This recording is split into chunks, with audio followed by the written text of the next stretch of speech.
నమస్కారం. నేను doctor Sasikiran, ENT consultant medical hospitals Kurnool.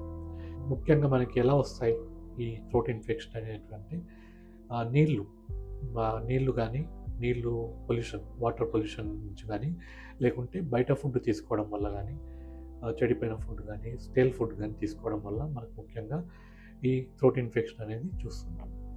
అదే రకంగా యాసిడ్ ప్రాబ్లం, యాసిడ్ రిఫ్లెక్స్ ఉన్న వాళ్ళకు కూడా యాసిడ్ గొంతులోకి రావడం వల్ల బర్నింగ్ సెన్సేషన్, అంటే మంట రావడము, నొప్పి రావడము కలుగుతుంది.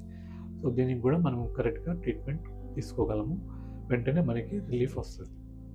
సో ఏది కారణమైనప్పటికీ మనకి మెడిసిన్స్ కానీ, సర్జరీ కానీ అందుబాటులో ఇక్కడ మెడికల్ హాస్పిటల్స్ కర్నూలులో అందుబాటులో ఉన్నాయి.